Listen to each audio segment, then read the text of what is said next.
Israel যুক্তরাষ্ট্রের যৌথ হামলার জেরে অনেকটাই যোগাযোগ বিচ্ছিন্ন ইরান। অন্তত 53 শিক্ষার্থী নিহত। তেল আবিব, কাতার সহ পার্শ্ববর্তী 5 দেশে তেহরানের পাল্টা আক্রমণ। The United States military began major combat operations in Iran. טייסי העולם החופשי, כולם באים לעזרתכם. হামলা, পাল্টা হামলার প্রভাব আন্তর্জাতিক বিমান চলাচলে বন্ধ। ইরান সহ 4 দেশের আকাশ সীমা। মধ্যপ্রাচ্যগামী সব ফ্লাইট বন্ধ করল ঢাকা। বিরোধী দল জামায়াত ইসলামীর ইফতারে প্রধানমন্ত্রী তারেক রহমান বললেন, রাজনৈতিক দলগুলো কাজ করবে মানুষের ভাগ্য পরিবর্তনে। অত্যাচার, লক্ষ মানুষের নির্যাতনের মাধ্যমে আমরা আমাদের বাক, ব্যক্তি স্বাধীন গণতান্ত্রিক অধিকার চর্চার সুযোগ আমরা ফিরে পেয়েছি। 12 ঘন্টার ব্যবধানে রাজধানীর 3 এলাকা থেকে মানবদেহের খণ্ডিতাংশ উদ্ধার। ফিঙ্গারপ্রিন্টের মাধ্যমে ব্যক্তির পরিচয় শনাক্ত। নিহত ওবায়দুল্লাহর বাড়ি নরসিংদীর শিবপুরে। খণ্ডিত অংশগুলো ফেলে রাখা হয়েছে এবং এগুলো হয়তো ফরেনসিক করার পরেই জানা যাবে মানে কোন সময়ের ঘটনা। গভর্নর নিয়োগে দুর্বল প্রক্রিয়া অনুসরণ করেছে সরকার, মত সিপিডির। যুক্তরাষ্ট্রের সঙ্গে চুক্তি বৈষম্যমূলক, বাধাগ্রস্ত করবে এলডিসি উত্তরণ। শুভেচ্ছা, আমন্ত্রণ সন্ধ্যার বাংলাদেশে। নুসরাত বৃষ্টির সাথে আছি। শিরোনামগুলো শুনছিলেন। 3 যুগের ইসলামী শাসনকে উৎখাতের লক্ষ্যে ইরান জুড়ে হামলা শুরু করেছে যুক্তরাষ্ট্র ও ইসরায়েল। স্থানীয় সময় শনিবার সকালে বিমান ও যুদ্ধ জাহাজ থেকে একের পর এক মিসাইল ছোড়া হয়। সর্বোচ্চ ধর্মীয় নেতা আয়াতুল্লাহ খামেনি সহ দেশটির শীর্ষ নেতাদের অবস্থানই ছিল টার্গেট। 2টি স্কুলে চালানো হামলায় 53 শিক্ষার্থীর প্রাণ গেছে। আজ রাতেই খামেনিকে উৎখাতের ঘোষণা দিয়েছেন মার্কিন প্রেসিডেন্ট ডোনাল্ড ট্রাম্প। একযোগে বিস্ফোরণ তেহরানের বেশ কয়েকটি স্থানে। শনিবার স্থানীয় সময় সকাল 10টা নাগাদ মুহুর্মুহু এই ক্ষেপণাস্ত্র হামলা চালিয়েছে ইসরায়েল ও যুক্তরাষ্ট্র। প্রথম দফায় অন্তত 30টি স্থান টার্গেট করে চালানো হয় হামলা। সর্বোচ্চ নেতা আয়াতুল্লাহ আলী খামেনি সহ সিনিয়র নেতারা ছিল হামলার লক্ষ্য। এরপর আরও কয়েক ধাপে হামলা হয়েছে অন্তত 5টি শহরে। দক্ষিণ ইরানের একটি গার্লস স্কুলে হয়েছে ভয়াবহ হামলা। এই অভিযানের নাম রোয়ারিং লায়ন দিয়েছে ইসরায়েল। খামেনি প্রশাসনের পতন না ঘটানো পর্যন্ত হামলা চালিয়ে যাওয়ার ঘোষণা দিয়েছেন প্রধানমন্ত্রী বেনিয়ামিন নেতানিয়াহু। ইসরায়েল ও যুক্তরাষ্ট্র একটি যৌথ অভিযান শুরু করেছে যার নাম অপারেশন রোয়ারিং লায়ন। এই অভিযানের লক্ষ্য ইরানের আয়াতুল্লাহ শাসনের অবসান ঘটানো। সামনে যুক্তরাষ্ট্রের সাথে আমরা সন্ত্রাসী শাসন ব্যবস্থার উপর আরো কঠোরভাবে আঘাত করব। আমরা এমন পরিস্থিতি তৈরি করব যা সাহসী ইরানি জনগণকে এই খুনি শাসন ব্যবস্থার বোঝা থেকে মুক্তি দিতে সাহায্য করবে। এদিকে যুক্তরাষ্ট্র তাদের অভিযানের নাম দিয়েছে অপারেশন এপিক ফিউরি। ইরানের বিরুদ্ধে যুদ্ধ ঘোষণা করে আইআরজিসি সহ সব সশস্ত্র বাহিনীকে অস্ত্র সমর্পণের জন্য আজকের দিন পর্যন্ত সময় বেঁধে দিয়েছেন মার্কিন president Donald Trump. Islamic revolutionary গার্ডের সদস্যদের, সশস্ত্র বাহিনী এবং সব পুলিশ সদস্যদের উদ্দেশ্যে বলছি, আজ রাতেই আপনারা অস্ত্র সমর্পণ করুন, নয়তো নিশ্চিত মৃত্যুর মুখোমুখি হবেন। ইরানের জনগণকে বলছি, আজ রাতেই আপনারা স্বাধীনতা পাবেন। গত 2 মাস ধরেই ইরানে হামলার হুমকি দিয়ে আসছিল যুক্তরাষ্ট্র। এর মধ্যেই পারমাণবিক কর্মসূচি নিয়ে চুক্তির লক্ষ্যে মার্কিনীদের সাথে বৈঠকে রাজি হয় তেহরান। সেই কূটনৈতিক তৎপরতা চলাকালীনই চালানো হলো এই হামলা। মোস্তফা মাহমুদ, যমুনা নিউজ।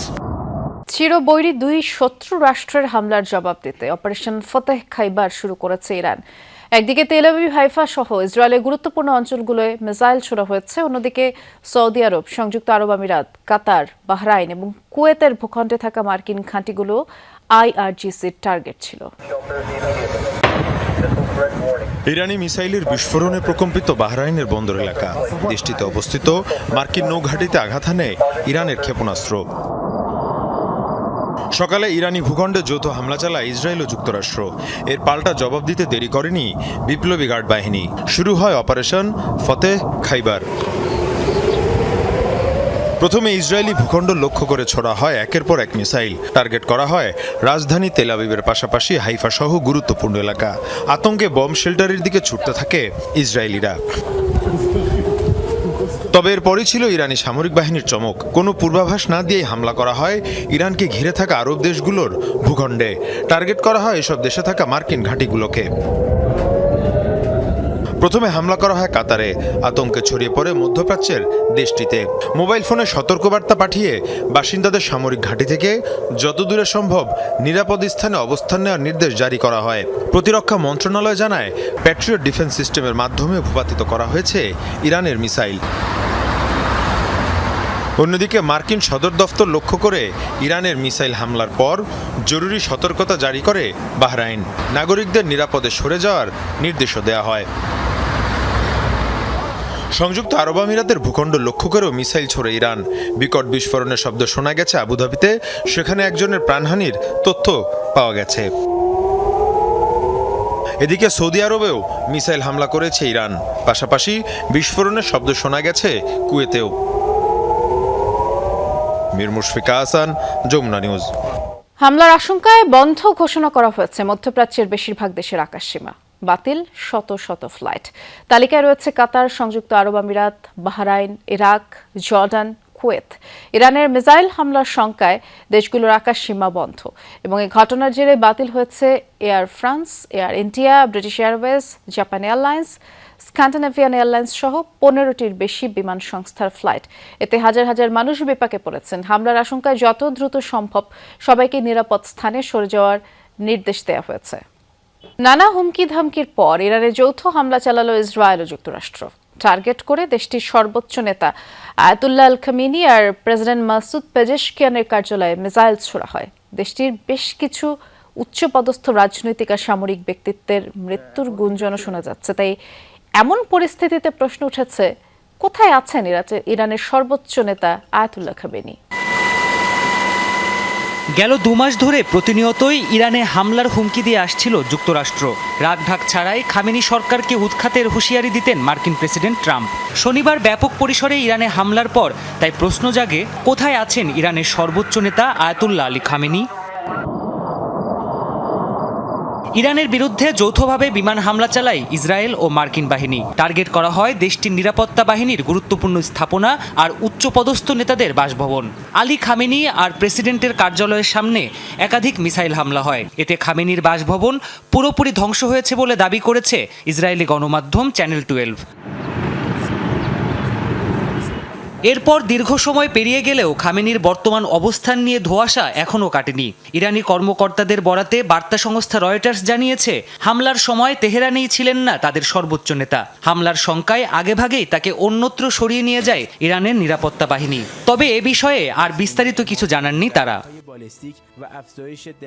খামেনি ছাড়াও ইরানের প্রেসিডেন্ট মাসুদ পেজেশকিয়ান আর আলী লারিজানি সহ বেশ কিছু উচ্চপদস্থ নেতা আর আইআরজিসি কর্মকর্তাকে টার্গেট করে ইসরায়েল যুক্তরাষ্ট্রের সেনারা। তবে গুরুত্বপূর্ণ বেশিরভাগ নেতাদেরই সুরক্ষিত গোপন স্থানে সরিয়ে নিয়ে যাওয়া হয়।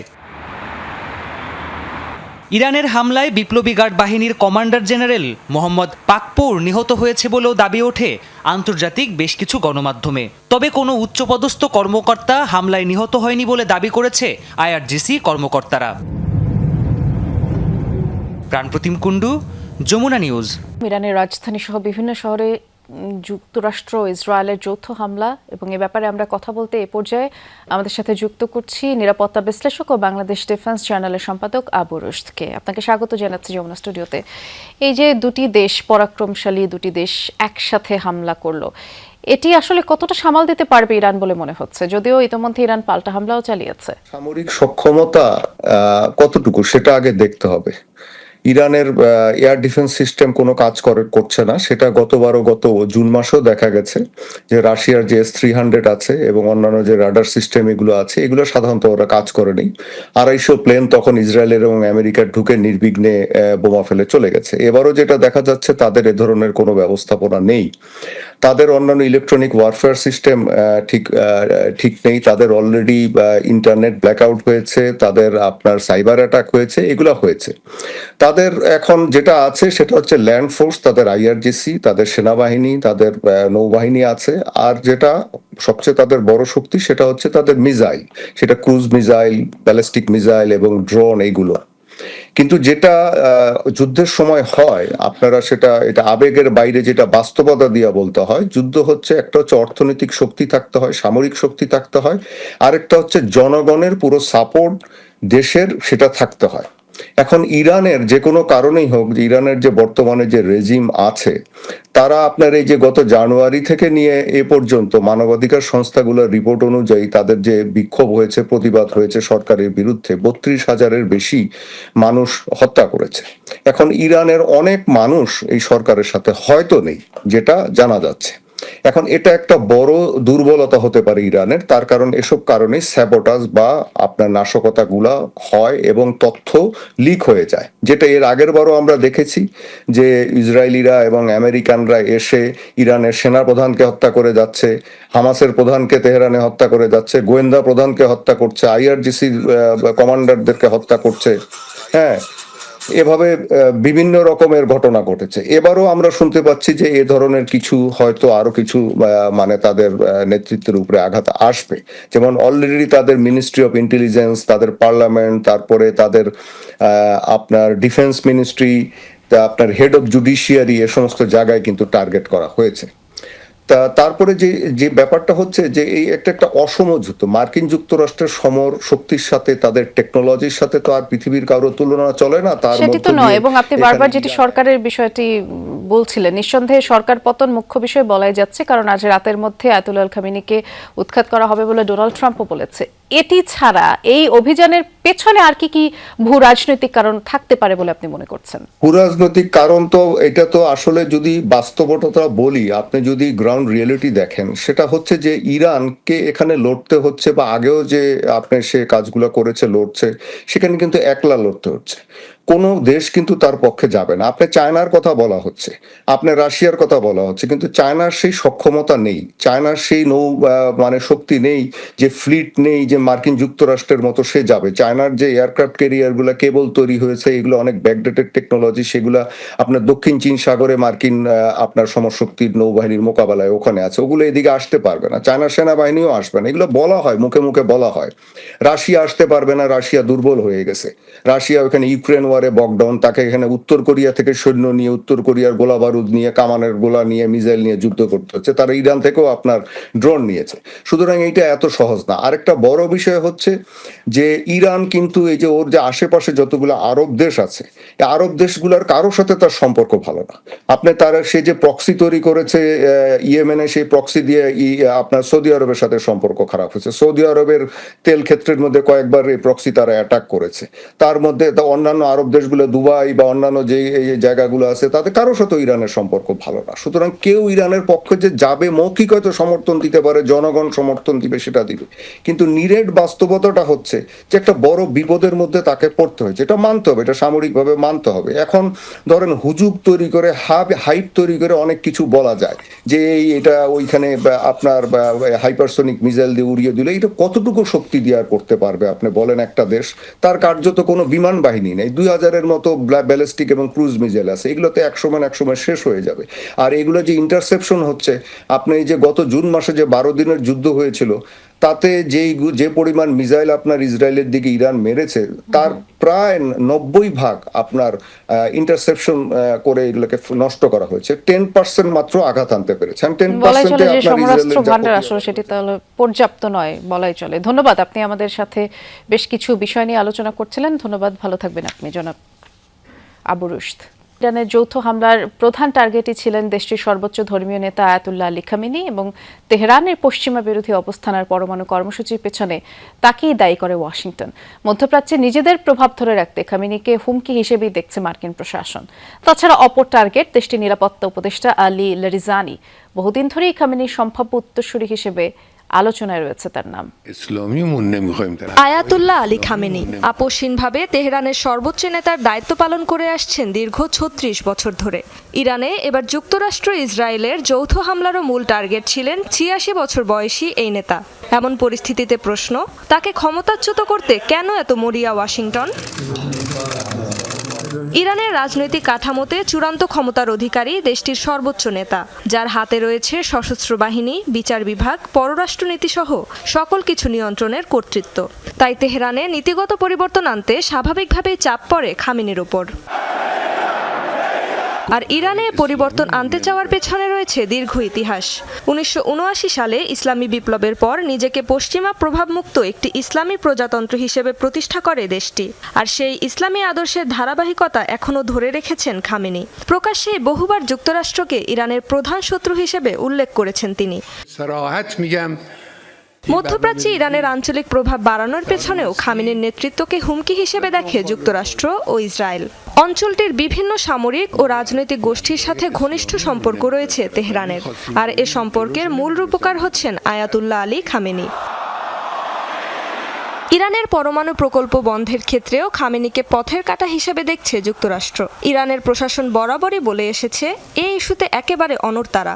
কোনো চাপের মুখে বন্ধ হবে না তাদের পরমাণু কর্মসূচি। তাই পশ্চিমা ঘেঁষা কোনো নেতৃত্ব ক্ষমতায় এলে খুলে যাবে ওয়াশিংটনের উদ্দেশ্য পূরণের পথ। এদিকে শনিবারের যৌথ হামলার আরেক টার্গেট ছিলেন ইরানের অন্যতম শীর্ষ নেতা এবং ন্যাশনাল সিকিউরিটি কাউন্সিলের প্রধান আলী লারিজানি, কারণ খামেনির সম্ভাব্য উত্তরসূরি হিসেবে বহুদিন ধরেই আলোচনায় তার নাম। ইরানের নিরাপত্তা ও কৌশলগত সিদ্ধান্তে গুরুত্বপূর্ণ ভূমিকা রয়েছে খামেনির এই নিরাপত্তা উপদেষ্টার। কঠোর দমননীতি ও আক্রমণাত্মক আঞ্চলিক কৌশলের সঙ্গেও জড়িত লারিজানির নাম। পারমাণবিক আলোচনা ও পশ্চিমা চাপ মোকাবেলা সহ আইআরজিসির সঙ্গে ঘনিষ্ঠ অবস্থানের কারণে একজন প্রভাবশালী নীতি নির্ধারক হিসেবে দেখা হয় তাকে। রেজবানা সাইমা, যমুনা নিউজ।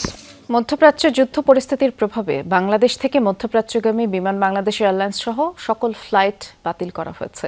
আমরা এই ব্যাপারে আরও বিস্তারিত জানবো। শাহজালাল আন্তর্জাতিক বিমানবন্দরে সহকর্মী তাজনুর ইসলাম অপেক্ষা করছেন আমাদের জন্য।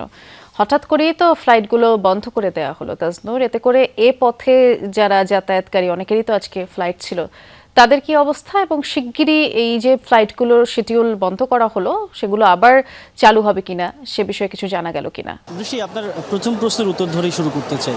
ভোগান্তি যারা বিভিন্ন জায়গা থেকে এসেছেন, অর্থাৎ শাহজালাল বিমানবন্দর থেকে দেশের বিভিন্ন প্রান্ত থেকে এর মধ্যে যারা এসেছেন, যারা মধ্যপ্রাচ্যের বিভিন্ন গন্তব্যে যেতে চান, তারা পড়েছেন চরম ভোগান্তিতে এবং সেই ভোগান্তির চিত্র শাহজালাল বিমানবন্দরে এই মুহূর্তে অন্ততপক্ষে খুব স্পষ্ট। অসংখ্য মানুষ অপেক্ষায় রয়েছেন একেবারে বিকেল থেকে, যখন থেকে এই ঘোষণাটি এসেছে যে সমস্ত রকমের ফ্লাইট বন্ধ। তারপর থেকেই এই সমস্ত মানুষজন, বিশেষ করে যারা কাতার, কুয়েত, সৌদি আরব, সংযুক্ত আরব আমিরাত, এই সমস্ত দেশের যাত্রী যারা, তারা অপেক্ষায় রয়েছেন। যেই ঝামেলাটি হয়েছে বা যেই সবচেয়ে বড় অসুবিধাটি হয়েছে সেটি হচ্ছে তথ্য বিভ্রাট, অর্থাৎ তারা খুব সঠিক তথ্য পাচ্ছে না কারো কাছ থেকে। অর্থাৎ বিমানবন্দরে আসার পরে এখানে যারা দায়িত্বপ্রাপ্ত রয়েছেন বা নিরাপত্তার সঙ্গে যারা কাজ করছেন, তারা বলছেন যে ফ্লাইট বন্ধ, আপনারা যেতে পারবেন না। কিন্তু তারপরে যখন কিনা তারা যেই এয়ারলাইন্সগুলোতে টিকিট কেটেছেন তাদের সঙ্গে যখন তারা যোগাযোগ করছেন, সেখান থেকে কোনো সদুত্তর পাচ্ছেন না, বরং তাদেরকে অপেক্ষা করতে বলা হয়েছে। যেমন একটি নোটিশ এই মুহূর্তে সবাই দেখছেন বা দেখার চেষ্টা করছেন, একটি হটলাইন নম্বর দেওয়া হয়েছে, সেটি বিমান বাংলাদেশ এয়ারলাইন্সের তরফ থেকে, যে যাদের ফ্লাইট স্থগিত করা হয়েছে কিংবা যাদের ফ্লাইট ক্যান্সেল করা হয়েছে তাদের সবশেষ তথ্যগুলো তারা এই যে হটলাইন সেটি থেকে তারা দিতে পারবেন। এবং যারা এই ছবিগুলো তুলছেন সবাই আসলে বিভিন্ন গন্তব্যের যাত্রী এবং সেই বিকেল থেকেই তারা এখানে অপেক্ষায় রয়েছেন, ইফতার করেছেন এখানে। যেটি তারা বলছেন যে যদি কোনো নির্দিষ্ট তথ্য তাদের জানানো হয় যে কখন নাগাদ সেই ফ্লাইটগুলোর ব্যাপারে সঠিক তথ্য জানা যাবে কিংবা আপডেট টিকিট যখন জানানো হবে তারা আদৌ বাসায় চলে যাবেন কিনা, যেহেতু তারা অসংখ্য টাকা খরচ করে এই টিকিটটি করেছেন, অনেকের ভিসার মেয়াদ খুব কাছাকাছি সময়ে শেষ হবে।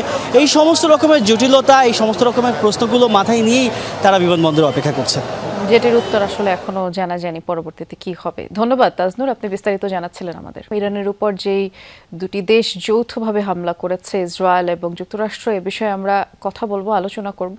আলোচনার জন্য যুক্ত আছেন নিরাপত্তা এবং ভূ রাজনীতি বিশ্লেষক অবসরপ্রাপ্ত ব্রিগেডিয়ার জেনারেল শামীম কামাল। আপনাকে স্বাগত জানাচ্ছি যমুনা স্টুডিওতে। আপনি কি শুনতে পাচ্ছেন আমাকে? শুনতে পাচ্ছি। ধন্যবাদ। আমরা যেমনটি জানি আজকে যেই হামলার কথা বলছিলাম, ট্রাম্প তো সরাসরি বলছে যে ইরানের উপরে যে হামলাটি চালানো হয়েছে এটি আসলে সরকার পতনের জন্যই এই হামলা। আপনি এটিকে কিভাবে দেখছেন বা কিভাবে বিশ্লেষণ করবেন? জি, আপনাকে ধন্যবাদ। আমি মনে করি এটা একটা দীর্ঘমেয়াদী পরিকল্পনার অংশ। ট্রাম্প যেটাকে পুঁজি করতে চেয়েছেন সেটা হলো কিছুদিন আগে যে ইরানে সর্বাত্মক একটা সরকার বিরোধী, রেজিম বিরোধী একটা আন্দোলন হয়েছে, সে সময় ট্রাম্প হুমকি দিয়েছিলেন যে প্রয়োজন বোধে বোমা বর্ষণ করবেন। কিন্তু সে সময় বোমাবর্ষণ করতে গেলে ইউএসএ ডেফিনেটলি বড় ধরনের সমালোচনার মুখে পড়তো, বিকজ যে কোনো দেশের অভ্যন্তরীণ বিষয়ে সরাসরি হস্তক্ষেপের মতো একটা ব্যাপার দাঁড়াতো। এই কারণে ট্রাম্প দীর্ঘদিন ধরে অপেক্ষা করছিলেন। তো এর মধ্যে যে জায়গাটাতে ব্রেক থ্রু হয়েছে, যে আপনি জানেন যে একটা শান্তি আলোচনা চলমান আছে, এটা 2 রাউন্ড হয়ে গেছে। তো পরবর্তী রাউন্ড এটা হওয়ার কথা আপনার জেনেভাতে নেক্সট উইক। তো তার আগে লাস্ট যেটা আলোচনা হয়েছে, ওমানের পররাষ্ট্রমন্ত্রী আল বুসাইদি যেটা করেছে, তো সেখানে মোটামুটি 2 পক্ষই কিন্তু সম্মত হয়েছে একটা আলোচনায় বসতে, কিন্তু তারা কিন্তু কংক্রিট কোনো ডিসিশন জানায়নি। তাদের সরকারের সাথে কথা বলে তারা মতামত জানাতে চেয়েছে। সো এর মধ্যেই এই ট্রাম্প আজকে যৌথভাবে ইউএস এবং ইসরায়েল যৌথভাবে মার্কিন ইরানের 5টি শহরে আক্রমণ করেছে, তাবরিজ, তেহরান, কেরমানশাহ এবং ইলাম এবং ইস্পাহানে, এরকম 5টা শহরে আক্রমণ করেছে। ট্রাম্প যেটা ঘোষণা দিয়েছে, eliminating imminent threat from Iranian regime, that is very important. Regime উচ্চারণ করার উদ্দেশ্য এই যে ইরানিয়ান রেজিমকে উৎখাত করার জন্য এই অপারেশন। এবং নেতানিয়াহু দীর্ঘদিন ধরে চাচ্ছিলেন যে ট্রাম্প এই যুদ্ধে সরাসরি যোগদান করুক, এবং সেই স্বপ্ন কিন্তু বাস্তবায়ন হয়েছে।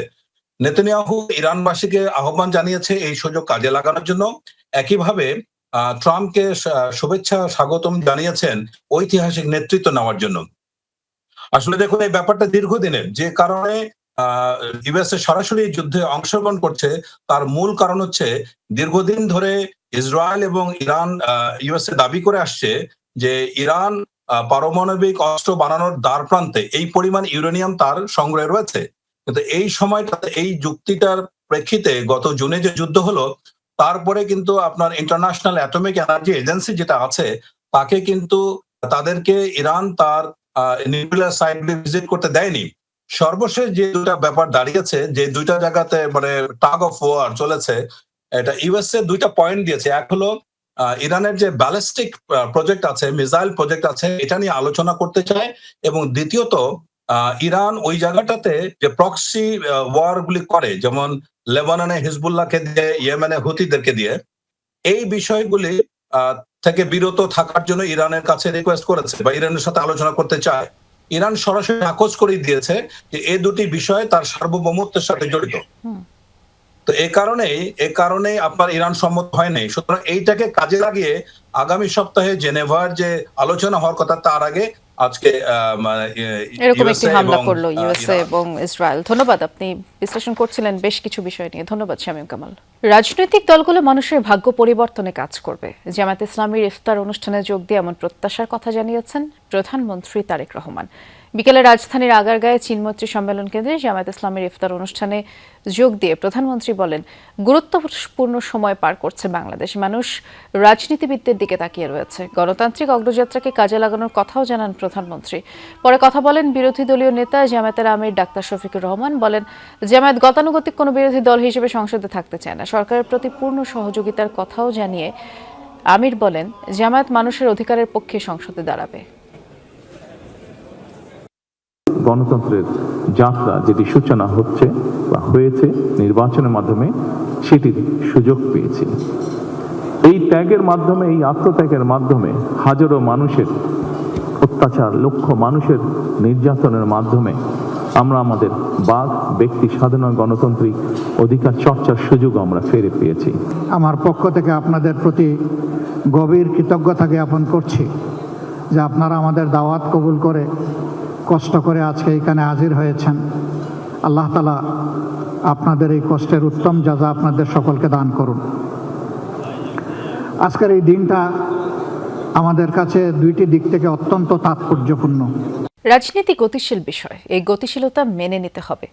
জাতীয় স্বার্থে সংসদকে প্রাণবন্ত করা হবে বলে জানিয়েছেন স্বরাষ্ট্রমন্ত্রী সালাউদ্দিন আহমদ। বিকেলে এনসিপির প্রতিষ্ঠাবার্ষিকী ইফতার অনুষ্ঠানে তিনি বলেছেন, জাতীয় সংসদ হবে আলোচনার কেন্দ্রবিন্দু। এ সময় এনসিপির আহ্বায়ক নাহিদ ইসলাম বলেন, ফ্যাসিবাদের বিচার না হলে যে কোনো সময় আবার মাথাচাড়া দিয়ে উঠতে পারে স্বৈরাচার। দ্রুত স্থানীয় সরকার নির্বাচন দেওয়ার আহ্বান জানিয়ে বলেন, তৃণমূলকে আরও শক্তিশালী করতে হবে। অন্তর্বর্তী সরকারের আমলে যত অধ্যাদেশ দেওয়া হয়েছে সেগুলো বাস্তবায়নেরও আশা প্রকাশ করেন নাহিদ ইসলাম। এনসিপি যেন সত্যিকার অর্থে এদেশের মানুষকে প্রতিনিধিত্ব করে, এদেশের জনমানুষের আকাঙ্ক্ষাকে ধারণ করে। 2024-এর জুলাইয়ের ছাত্রগণ অভ্যুত্থানের শহীদের প্রত্যাশা এবং আকাঙ্ক্ষাকে যেন বাস্তবায়ন করে। আমরা সামনের দিকে এগিয়ে যাই। সামনে স্থানীয় সরকার নির্বাচন, আমরা স্থানীয় সরকার নির্বাচন দ্রুত হবে সেই প্রত্যাশা রাখবো। সারা দেশে এনসিপির প্রতি আহ্বান থাকবে যে আপনারা স্থানীয় সরকার নির্বাচনের প্রস্তুতি নেন। বিএনপি কখনোই দুর্নীতিকে প্রশ্রয় দেয়নি। দুর্নীতিবাজদের দেখার জন্য দুর্নীতি দমন কমিশন কাজ করবে। ঠাকুরগাঁও এক মতবিনিময় সভা শেষে কথা বলেছেন এলজিআরডি মন্ত্রী মির্জা ফখরুল ইসলাম আলমগীর। ঠাকুরগাঁও উন্নয়ন সহ সরকারি কর্মসূচিকে গতিশীল করতে সকল দফতর প্রধানদের সাথে মতবিনিময় করেন মির্জা ফখরুল ইসলাম আলমগীর। এ সময় সাংবাদিকদের নানা প্রশ্নের জবাবে তিনি বলেন, দুর্নীতিকে প্রশ্রয় দেবে না বিএনপি। এদিকে কেউ অশান্ত পরিবেশ তৈরির চেষ্টা করলে আইনের কঠোর প্রয়োগের দিকে যাবে সরকার, জানিয়েছেন আইনমন্ত্রী মোহাম্মদ আসাদুজ্জামান। নারায়ণগঞ্জ টার্মিনাল পরিদর্শনে গিয়ে সড়ক রেল নৌ পরিবহন মন্ত্রী শেখ রবিউল আলম বলেছেন, চাঁদাবাজির সুনির্দিষ্ট তথ্য পাওয়া গেলে ফৌজদারি অপরাধ হিসেবে ব্যবস্থা গ্রহণ করা হবে। সাপ্তাহিক ছুটির দিনে মন্ত্রী প্রতিমন্ত্রীদের অনেকেই নিজ নিজ এলাকায় অবস্থান করছেন, কেউ আবার উন্নয়ন সহ বিভিন্ন কর্মকাণ্ডও ঘুরে দেখেন। রাজধানীর পৃথক 3 এলাকা থেকে 2টি হাত 2টি পা উদ্ধার করা হয়েছে। 12 ঘন্টার ব্যবধানে এগুলো উদ্ধার করে পুলিশ। ফিঙ্গারপ্রিন্ট শনাক্তের পর দেহের খণ্ডাংশগুলো একই ব্যক্তির বলে তথ্য দিয়েছে তারা। শনাক্ত হয়েছে ব্যক্তির পরিচয় এবং তার নাম ওবায়দুল্লাহ। গুলিস্তানে একজন চিকিৎসকের চেম্বারে কর্মরত ছিল সে। সকাল 9টা গুলিস্তানের জাতীয় স্টেডিয়ামের 4 নম্বর গেটের লাইট পোস্টের নিচে একটি কালো পলিথিনের ব্যাগ দেখতে পায় স্থানীয় লোকজন। ব্যাগটি দেখে সন্দেহ হয় তাদের। খোলা হলে 2টি কাটা হাত দেখতে পায় তারা। খবর দেওয়া হয় থানায়। পুলিশ এসে উদ্ধার করে সেগুলো। এখানে একটা বস্তার মধ্যে ছিল, পরে পুলিশ এটা বস্তা থেকে বের করে 2টা হাত একসাথে রাখছে আর কি। হাত পরে আছে 2টা একদম পুরোপুরি। এর আগে রাত 2টায় পল্টনের আনন্দ কমিউনিটি সেন্টারের সামনে থেকেও উদ্ধার করা হয় কালো রঙের পলিব্যাগ। সেখানে ছিল একটি কাটা পা। আর দুপুরে কমলাপুর থেকে উদ্ধার করা হয় আরেকটি পা। কাজ শুরু করে সিআইডির ক্রাইম সিন ইউনিট। জানায় সেগুলো একই ব্যক্তির। হাতের আঙুলের ছাপ নিয়ে পরিচয় শনাক্ত করা হয়েছে। পুলিশ জানায় কাটা হাত ও পা নরসিংদীর শিবপুরের ওবায়দুল্লাহ নামে এক যুবকের। খণ্ডিত অংশগুলো ফেলে রাখা হয়েছে এবং এগুলো হয়তো ফরেন্সিক করার পরেই জানা যাবে এটা ঠিক মানে কোন সময়ের ঘটনা এবং এখানে কারা জড়িত আছে। এটা বিস্তারিত তদন্ত আমরা আরম্ভ করেছি ইতিমধ্যে। খবর পেয়ে ঘটনাস্থলে আসেন ওবায়দুল্লাহর চাচা মুজিবুর রহমান। তিনি ডিএমপির রমনা জোনের ট্রাফিক বিভাগে কর্মরত। জানান, বিদেশ যাত্রায় ব্যর্থ হয়ে হতাশাগ্রস্ত ছিল ওবায়দুল্লাহ। বিদেশ যাওয়ার জন্য টাকা পয়সা মাইর খাইছে, পরে বাড়ি থেকে বাড়িয়ে গেছে আর কি। বাড়িয়া মানে কাঞ্চনে এক হোটেলে চাকরি করতো, এটা আমি জানি। গুলিস্তানে একজন চিকিৎসকের চেম্বারে ওবায়দুল্লাহ কর্মরত ছিল, তথ্য দিয়েছে পুলিশ। রাব্বি সিদ্দিকী, যমুনা নিউজ, ঢাকা। নারায়ণগঞ্জের রূপগঞ্জে শ্রমিকদের অবরোধের জেরে প্রায় 6 ঘন্টা পর ঢাকা সিলেট মহাসড়কে যান চলাচল স্বাভাবিক হয়েছে। এর আগে দুপুরে মহাসড়কে পুলিশের সাথে ধাওয়া পাল্টা ধাওয়ায় জড়ায় বকেয়া বেতনের দাবিতে আন্দোলনরত শ্রমিকরা। উপজেলার মৈকুলি এলাকায় বি ব্রাদার্স কোম্পানি লিমিটেড নামের একটি পোশাক কারখানায় এই ঘটনা ঘটে। পুলিশের লাঠিচার্জ এবং শ্রমিকদের ইট পাটকেল নিক্ষেপে পুলিশ, সংবাদকর্মী, শ্রমিক সহ অন্তত 60 জন আহত হওয়ার খবর পাওয়া গেছে। প্রত্যক্ষদর্শীরা জানায়, সকাল 8টায় কারখানার ভেতরে কাজে যোগ না দিয়ে বাইরে তারা বিক্ষোভ শুরু করে। এক পর্যায়ে মহাসড়ক অবরোধ করলে দুই পাশে 10 কিলোমিটার সড়ক জুড়ে যানজট সৃষ্টি হয়। যানবাহন আটকা পড়ে। পুলিশ ঘটনাস্থলে গিয়ে শ্রমিক ও মালিক পক্ষকে নিয়ে সমঝোতার জন্য বৈঠকের চেষ্টা করে। বকেয়া বেতন এবং শ্রমিক নির্যাতন বন্ধ ছাঁটাইয়ের বিষয়ে মীমাংসা না হওয়ায় সড়ক অবরোধ করে রাখে তারা। বেলা 1টার দিকে লাঠিচার্জ করে তাদের ছত্রভঙ্গের চেষ্টা করে আইনশৃঙ্খলা বাহিনী। এ সময় পাল্টা ইটপাটকেল ছুড়ে বিক্ষোভকারীরাও। নরসিংদীর মাধবদীতে তরুণীকে সংঘবদ্ধ ধর্ষণ ও হত্যা মামলার প্রধান আসামিকে গ্রেফতারের পর সংবাদ সম্মেলন করেছেন পুলিশ সুপার। গতরাতে গাজীপুরের মাওনা থেকে মামলার প্রধান আসামি নূর মোহাম্মদ নুরা এবং ময়মনসিংহ থেকে আরেক আসামি হযরত আলীকে গ্রেফতার করা হয়। নরসিংদী পুলিশের কাছে পরবর্তীতে হস্তান্তর করা হয় তাদের। মেডিকেল রিপোর্ট পাওয়ার পর ধর্ষণকাণ্ডে জড়িতদের অপরাধের ধরন নিশ্চিত হওয়া যাবে। এদিকে প্রাথমিক জবানবন্দিতে ভারতে পালিয়ে যেতে চেষ্টার কথা জানিয়েছে আসামি নুরা। সপ্তাহ দুয়েক আগে ভুক্তভোগী তরুণীকে সংঘবদ্ধ ধর্ষণ করে 6 জন। গত বুধবার তরুণীকে তুলে নিয়ে যায় তারা।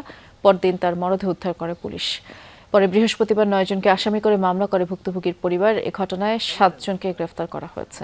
গভর্নর নিয়োগে দুর্বল প্রক্রিয়া অনুসরণ করেছে সরকার। আরও ভালো নিয়োগ দেওয়ার সুযোগ ছিল বলে মনে করে সিপিটি। সকাল সেন্টার ফর পলিসি ডায়ালগ সিপিটির মিডিয়া ব্রিফিংয়ে বিষয়টি সামনে আসে। বলা হয়, স্পর্শকাতর জায়গায় চেয়ে ভালো নিয়োগ কাম্য ছিল। যুক্তরাষ্ট্রের সাথে সই হওয়া এগ্রিমেন্ট অন রেসিপ্রোকাল ট্রেড বা এআরটি চুক্তি সমালোচনা করে সিপিডি। বলা হয়, চুক্তি বৈষম্যমূলক, এলডিসি উত্তরণকে বাধাগ্রস্ত করবে। নতুন সরকারের অর্থনৈতিক ও সামাজিক খাতে নীতি প্রশাসনিক সিদ্ধান্ত নিয়ে পরামর্শ তুলে ধরে সিপিডি।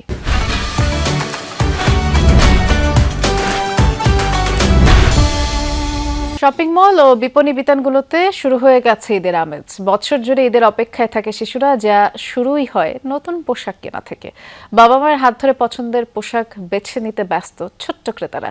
তবে সময়ের সাথে ছোটদের পোশাকেও ভিন্নতা এবং নান্দনিকতার ছোঁয়া এসেছে। রাজধানীর শপিং মল আর মার্কেটগুলোতে ঈদের কেনাকাটা জমে উঠতে শুরু করেছে। রং, নকশা আর নতুন ট্রেন্ডের পোশাকে সাজানো দোকানগুলো। শিশুদের frock, gown, Punjabi, sherwani, three piece সব ধরনের পোশাকেই থাকছে ঈদের বিশেষ ছোঁয়া। শিশুদের পছন্দের কথা মাথায় রেখে পোশাকে লাল, নীল, গোলাপি ও সবুজ রঙের ব্যবহার বেশি দেখা যাচ্ছে। প্রিন্সেস ড্রেসগুলো বেশি পছন্দ। আমি পিঙ্ক, হোয়াইট এই ড্রেসগুলো বেশি পছন্দ করি। আমি শার্ট পাঞ্জাবি খুঁজতেছি, আর হলুদ আর নীল আমার সবচেয়ে পছন্দ। টার্ন ড্রেস পছন্দ, colour white, blue colour Punjabi, একটা কোটি, একটা টুপি, একটা শার্ট। শুধু ডিজাইন নয়, অভিভাবকদের নজর আরামদায়ক কাপড়ের দিকেও। গরমের কথা মাথায় রেখে কটন, লিলেন আর নরম ফেব্রিকের পোশাকই বেশি খুঁজছেন তারা। যেহেতু এখন একটু গরমও না ঠান্ডাও না, সেহেতু একটু মিডিয়াম কাপড়ের সুতি কাপড়গুলোর জন্যই আমি চয়েস করতেছি। ঈদের জন্য যেভাবে ওরা আনন্দে থাকতে চায়, খুশি থাকতে চায়, ওই ধরনের ড্রেস আসলে খুঁজতেছি আমরা। আমার বাচ্চাও খুব আরামদায়ক পোশাক পছন্দ করে, সেজন্য একটু পাতলা কাপড়ের মধ্যে আরামদায়ক সামারি টাইপের, কটন বা একটু লিলেন টাইপের এই ধরনের, আর কালারফুল এগুলোই খুঁজছি। দোকানিরা বলছেন, গত কয়েকদিন ধরেই বিক্রি বাড়ছে। সাধারণ পোশাক মিলছে নাগালের মধ্যেই। দেশীয় ব্র্যান্ডের পাশাপাশি ঐতিহ্যের ছোঁয়ায় তৈরি পোশাকের চাহিদাও বেশি। পার্টি ফ্রক টাইপের, তারপর হচ্ছে পার্টি পাঞ্জাবি, ওয়েস্ট কোট, তারপর হচ্ছে আমাদের বিভিন্ন সারা গাড়ার ভিতরে আছে, এগুলো কাস্টমার বেশি অ্যাট্রাকটিভ হচ্ছে। বেচা বিক্রি এখন তো রোজার শুরু, তো এখনও কাস্টমার ওইভাবে হচ্ছে না, তো সামনের দিনগুলো তার ভালো হবে। ঈদ মানেই নতুন পোশাক, নতুন আনন্দ, আর সেই আনন্দের বড় অংশ জুড়ে থাকে শিশুদের উচ্ছ্বাস। সময় গড়ানোর সঙ্গে সঙ্গে কেনাকাটা আরও জমে উঠবে বলে আশা ব্যবসায়ীদের। সৌরভী সায়দা, যমুনা নিউজ, ঢাকা। এ ছিল আজকে সন্ধ্যার বাংলাদেশের আয়োজনে। সাথে থাকার জন্য ধন্যবাদ সবাইকে।